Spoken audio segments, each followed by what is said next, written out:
จอสบายดีเนาะมาต่อเวียกน้อยหนึงเนาะโอ้ยช่วงนี้บ่ค่อยได้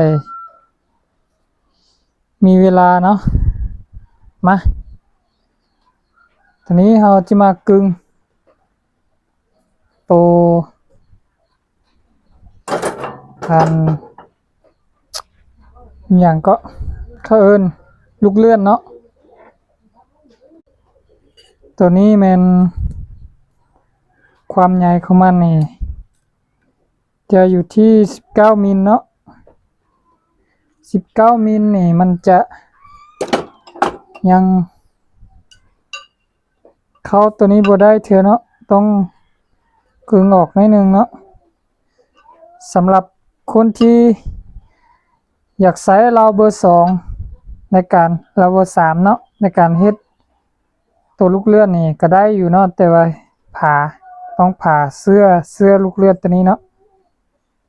มาเนาะจะเริ่มการกึงแล้วเราต้องกึงกินไปทีละเล็กทีละน้อยเนาะถ้าบ่ดังนั้นนี่มันน้อยมานี่มันจะบ่กระชับ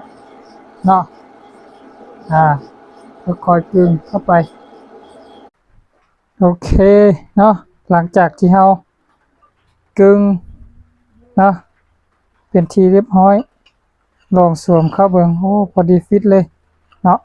ผู้ใดมักผลงานแบบนี้เนาะฝากกดไลค์กดแชร์กดติดตามเดี๋ยวเนาะวันนี้ก็มาเฮ็ดเล็กๆน้อยๆนี่ก่อนเนาะถ้าเบิ่งติดตามต่อไปเนาะสิเฮ็ด